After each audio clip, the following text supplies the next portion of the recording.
Hi everyone, it's David from Automotive Press. I am at one of the most exciting events of the year, which is called the Canadian Car of the Year.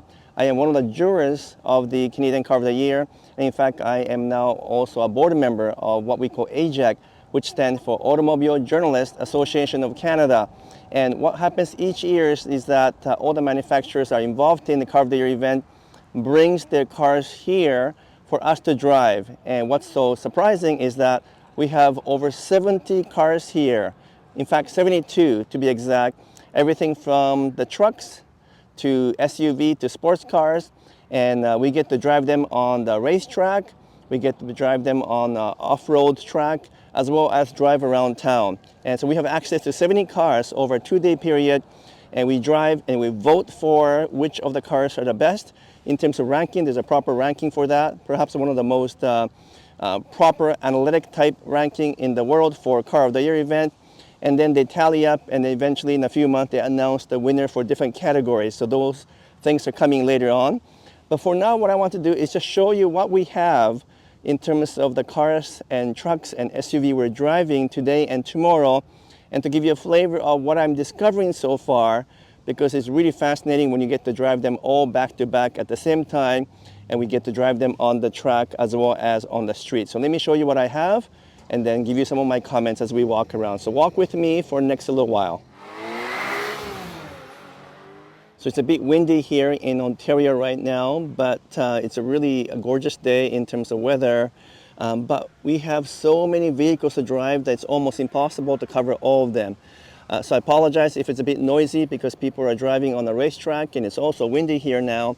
But here's a Sequoia capstone that I just drove a little while ago, and I'm going to be talking about this more as we go along. But let me show you all the other cars that are here. We have the Highlander, the Bronze Edition, which is nothing super special, but as you know, V6 is gone for 2023, moving to 2.4 liter turbo, so that's a big change for Highlander.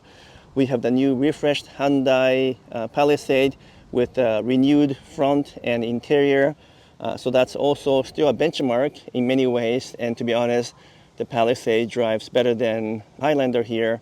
Although, long-term reliability is a little hard to say still. But you know what? Hyundai has been very reliable these days. We have Mazda here and more Hyundai. Let me keep on walking here because there's a lot of cars to show you. And I've done some review on these Mazda, so I'm not going to talk about them too much. But what else do we have? We have the 4Runner TRD Pro in the lime color. So I know for 2023 we have a solar octane color. So this is a 2022. I don't know, I've never liked this color, so I'm glad that this is gone.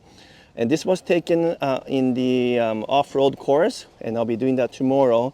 And that's why it's pretty dirty. But you know what? 4Runner looks cool when it's dirty like this because it's meant to be driven off-road. So that's the 4Runner. We have some Subaru products here as well. I have to drive this.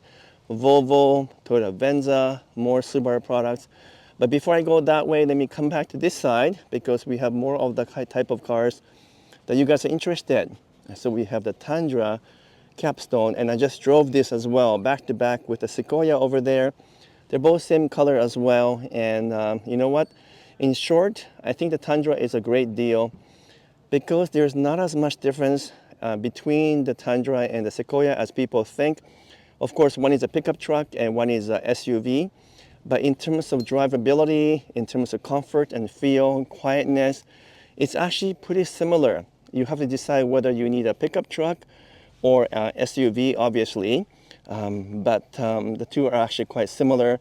The Sequoia, just to give you a quick overview, is definitely a little bit more refined and quieter, especially because it's a capstone model.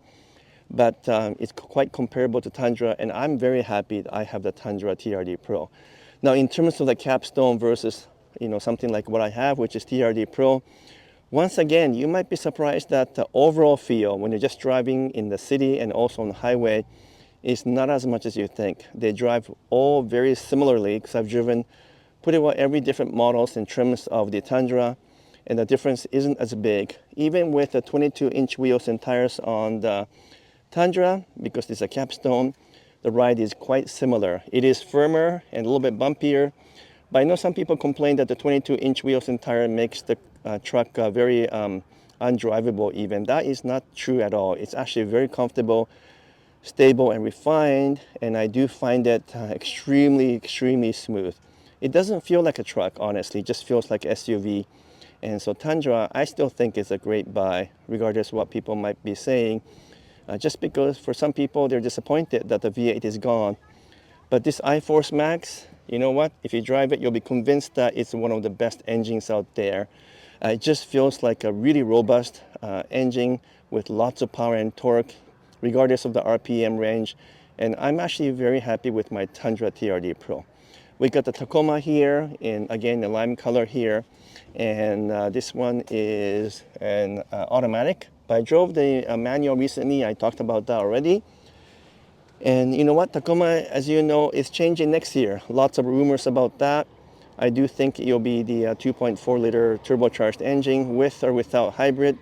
I do think that's really happening for next year. Who knows, maybe summer of 2024 for a new model, and lots of speculation about the design.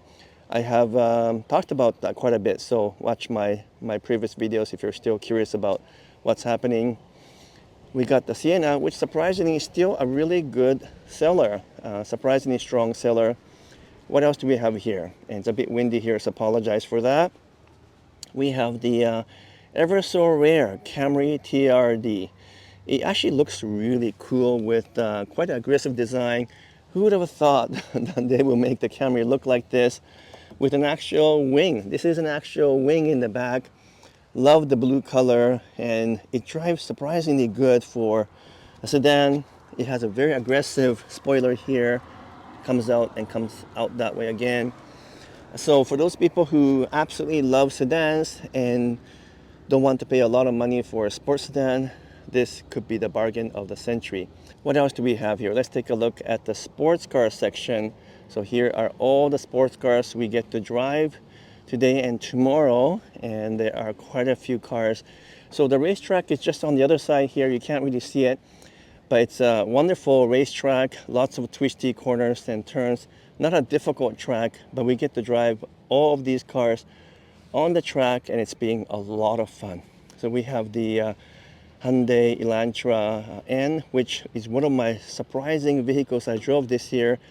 This thing is a true value because for what you get, the amount of performance and the features you get is shockingly good. So if I were to compare something like this to a Camry TRD, this one definitely way more fun to drive. I know it's not quite the same class in terms of the size. We have the new Nissan Z here, and I drove this quite a bit today. I mean, overall, it's a pretty impressive package, and we're just very happy to have the Z back in the market. But I do admit the Supra is more fun to drive. I think the Z is a bit more like a grand touring sports car than a pure sports car. And the engine is refined and smooth. But the overall drivetrain does feel a little bit outdated because it's not all new model. It looks all new, but underneath it shares a lot of components from a previous Nissan Z, although it feels very different on the road. I love the Z growing up because I was born and raised in Japan, as you know, and throughout the many generation of Z, we just absolutely love this. So it's a big deal for me to see it and drive it, and on the track it performs flawlessly. But I will admit the Supra is a bit more fun to drive. So we have another Hyundai Elantra N here, and then we have a pair of Subaru BRZ, and these are actually really fun to drive. And I know a lot of people are asking if there's much difference between the BRZ and the Toyota GR86. And when you drive them back to back, you realize there's some subtle differences. Not a lot, because they do share a lot of components and they're basically almost identical vehicles. But the Subaru BRZ, as noted by some Japanese media in the past, is a bit more refined version of the Toyota GR86. This one feels a bit more refined in terms of smoothness, in terms of ride. So a little bit like a grand touring sports car compared to more of a go-kart feel of the GR86. Having said that, the two are almost identical, but keep in mind that GR86 is really based on the Subaru BRZ, not the other way around. They're both built in Japan. A great sports car for the money, but I do admit I might rather buy the four-cylinder Supra, which is way more fun to drive from my perspective obviously for more money. But on that note, I actually think the Mazda Miata MX-5, or what we just call MX-5 these days, are bargain of the century because it's actually really good price and offers a lot of fun to drive. And I actually found this to be in many ways more fun to drive than either the GR86 or the Subaru BRZ, which has become a little bit more of a, again, grand touring sports car versus this one is a little bit more of a pure sports car. Now, we also have the Lexus IS 500. This is the launch edition in that special gray color. And most of you guys know that I did own IS 500 this year for, I don't know, a few months, and I sold it because I wasn't too happy with the way the steering felt, even though the engine was wonderful and amazing. By the way, you just missed the Acura Integra that went by. So I don't regret selling the IS 500. I did end up buying a Porsche Macan GTS instead, and I know you're saying that's crazy. I sold a Lexus V8 to buy a Porsche, but I'm actually pretty happy with the Macan GTS. That was the right choice because I needed something bigger and something that was a little bit more practical and still offer a really good performance. So, but I do love the IS still, and maybe I missed it in some way, but I don't regret selling it. I think it's a bit of an underappreciated vehicle, but it has not appreciated also in terms of resale. So that's something interesting to note. What else do we have here? So we have some new Subaru Legacy there, more Mazda product and more Subaru product. We have the WRX, which I just drove last week, and this is one of the hidden secrets. I know not everyone is happy that Subaru has announced they won't have the STI version, but even in this version, it's actually wonderful. It's a beautiful car to drive. It's a lot of fun, very accurate steering, and I was surprised at how fun it was to drive the WRX on both the street and also a little bit of off-road course that I did. I think the WRX is actually a really well done vehicle and maybe underappreciated as well, and the price is right. What else do we have? Well, we have more vehicles here. Some of them are being moved over to get cleaned up for tomorrow. We have some electric cars, some Kia. We have the GT here, and then this is the Corolla hybrid in all-wheel drive, which is new for 2023. I can't talk about the driving impression yet for this vehicle, but it's about time we finally get the Corolla in all-wheel drive and hybrid at the same time. So this is a really good combo, and I'm glad that this is now in the market. We have the Corolla hatchback, which I've never been crazy about. It looks great, but the performance and driving feel is, I would say, is very average. And of course, we have the GR Corolla coming up that's going to be based on this, and that should be a real great car to drive. And I am driving that in about a month or so. Then we have another Mazda product, which I always say is also undervalued and underappreciated. Mazda has one of the best engineering out there and perhaps one of the best quality as well, and yet people don't talk about it. I'm off to Japan in about 2 weeks, and I'm visiting Mazda head office and also the factory, so I'm really looking forward to seeing a vehicle being made there, and I'll be doing a lot of exclusive video from Japan near Hiroshima. But really, Mazda is another brand I truly respect aside from Toyota. We have the Mirai here, which is very interesting because it's a fuel cell and therefore it's a really low volume. But the vehicle is great. It's just shockingly well designed, extremely smooth, and good driving. Just too bad as a fuel cell car, it has very limited interest. All right, so some of the cars got moved along here. We have the new Kia Telluride there, and then the Crown, which I can't talk about in terms of driving impression, but I can talk about the exterior, and more on that a bit later. But it's a really cool thing that we finally get the Crown to come back to North America. But more importantly, the Crown is coming back with a very different character. This is a crossover design, but it's not a crossover in the sense that it's still a sedan design because it looks like a hatchback, but it's a trunk. And so it's not a 5-door. And you know what? I think it's really neat that Toyota decided to do something different with the design.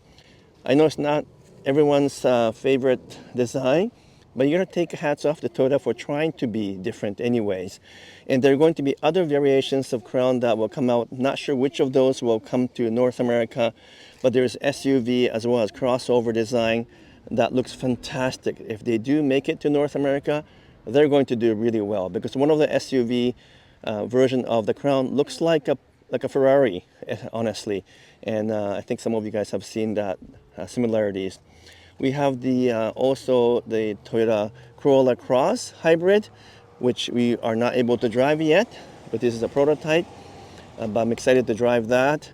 It's interesting to note that this design in the front is different from a normal Corolla Cross, but this one is identical to the Corolla Cross design in Japan. So in Japan, the non-hybrid version of the Corolla Cross have this design. So it was interesting to see that they brought this design here in North America to differentiate the hybrid version of the Corolla Cross. There is also a GR Corolla here. We can't drive this one, but that's okay, because I'm driving one in a few weeks' time, and this is going to be fascinating. I still think it's one of the coolest things that Toyota did to bring back some form of GR Yaris in terms of vehicle, because GR Yaris is too small, but everyone loves that vehicle. So what Toyota did instead is to bring the GR Corolla here in replacement of a GR Yaris, which never arrived here. Still looks really amazing. It just, wow, what can I say with the hood scoops and also aggressive design. Do you guys like it? I think it's amazing. We'll have to see how well it drives and how much Toyota was able to transform this. It is built in the Motomachi factory in Japan, where I have been many times, I think upwards of 30 times, built by the handcraftsman style Takumi specialist who has more than 35 years of experience. We have more electric cars being charged here, the Genesis, the Volvo, more Genesis and Kia, and Ford Lightnings is also at the end over there.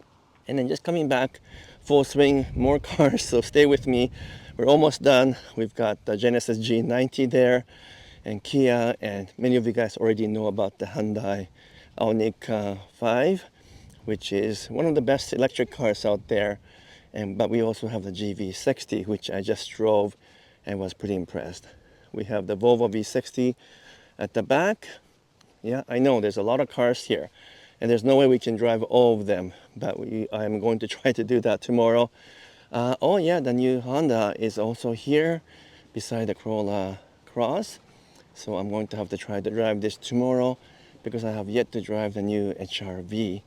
And this is actually kind of cool. I'm not too crazy about the design, but it should drive really well. So I'm glad that this is also here. I've driven the Corolla Cross, as you know. I've done a review on that, so keep an eye on that vehicle, because it should continue to do really well. And then we have more Hyundai, Kia, and Volvo cars. So I probably need to shut down soon here, because no one is around. Everybody has left. But there's also a Nissan product over there, and Corolla RAV4 and Venza.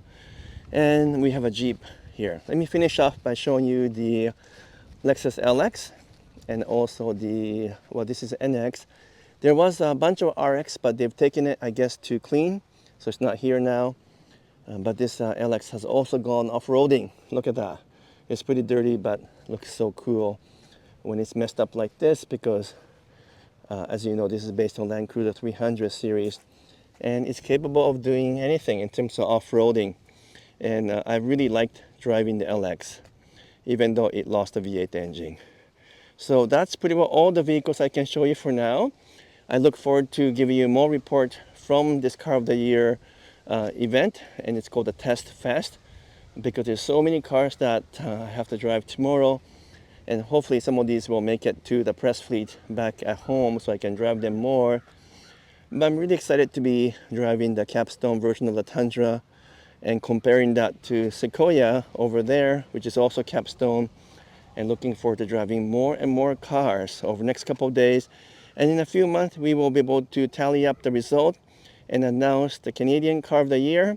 And I'm really happy and proud to be part of that process as a jurors. More to come as I continue to talk about these cars, especially when I go to Japan in 2 weeks' time. So much more to talk about cars from Japan. Talk to you soon. Take care and bye.